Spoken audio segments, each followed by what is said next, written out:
Hello students, welcome to another video. In this video we will be discussing NCERT 1.2 का question number 6. क्या पूछा गया है question में? Explain why 7 into 11 into 13 plus 13 and 7 into 6 into 5 into 4 into 3 into 2 into 1 plus 5 are composite numbers. तो composite numbers हम कौन से numbers को बोलते हैं? जिनका एक और वो खुद मतलब one and that number itself छोड़ के भी कहीं और या कुछ भी और फैक्टर्स होता है. For an example the number 9 का फैक्टर्स कौन है? 1 एंड 9 दोनों तो है ही, उसके अलावा 3 भी तो उसका फैक्टर है ना. सो that is a composite number जिसका 1 और वो खुद छोड़ के भी तीसरा या चौथा या पांचवा या छठा कोई और भी फैक्टर्स हो. So let's dive into the sum. Let's see, देखते हैं क्या होता है सम में आगे. सो सोल्यूशन पहले ये वाला पार्ट कर लेते हैं. सो सोल्यूशन लिख लेते हैं जैसे दिया हुआ है 7 इंटू 11 इंटू 13 प्लस 13. ठीक है.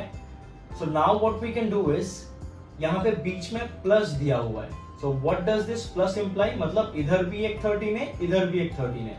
So we can take 13 common and we can write 7 into 11. हो गया, 13 तो कॉमन चला गया, प्लस 1. और we can write this as 13 into ये हो गया 77 प्लस 1. ठीक है, इजी है. Now what we can do is 13 into 78.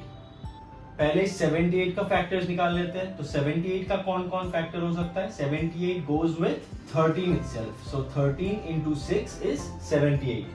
So वैसे ही लिख लेते हैं. So 13 into 6.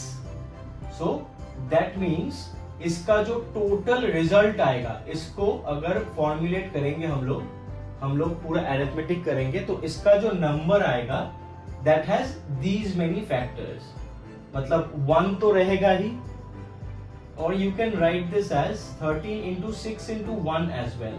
ठीक है, क्योंकि इसको अगर फर्दर हम लोग डायरेक्ट 6 से कर दे तो 1 तो रहेगा ही. सो 1 उसका फैक्टर हो गया, 13 उसका फैक्टर हो गया, 6 भी उसका फैक्टर हो गया. That means it has multiple factors. So that is the reason it is a composite number. Clear है? Now let's go to the next part. ये वाला पार्ट मैं मिटा देता हूं. Let's draw a line here. Now second part में क्या बोला है? 7 into 6 into 5 into 4 into 3 into 2 into 1 plus 5. ठीक है. Now let's dive into the sum. इधर भी 5 है, प्लस के उस पार भी 5 है. So we can take 5 as common and write 5 common लेके 7 into 6 into 4 into 3 into 2 into 1 plus 1. ठीक है, क्लियर है अभी तक? जस्ट कॉमन लिया है. Now what we can write is, इसका वैल्यू क्या हो जाएगा? बाहर 5 होगा और इधर में इसका पूरा का value, the multiplication of this entire thing is 1008 और प्लस 1. That is 5 into 1009. ठीक है, इसको ब्रैकेट नहीं देके हम लोग ऐसे भी लिख सकते हैं, मल्टीप्लिकेशन साइन भी दे सकते हैं. सो दैट इज इट. अब इसका भी जो पूरा का आंसर आने वाला है या आएगा, उसका भी क्या क्या फैक्टर्स है? That means 5 is one of the factors, 1009 is one of the factors, and साथ में 1 तो हर जगह पे रहता ही है. That has to be a factor. So that means it has multiple factors. Like this one had multiple factors, this also has multiple factors. So what we can write is, thus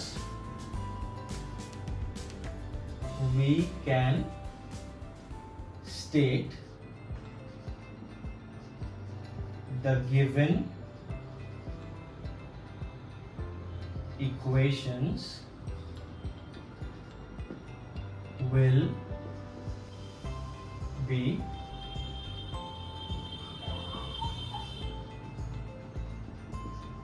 composite numbers.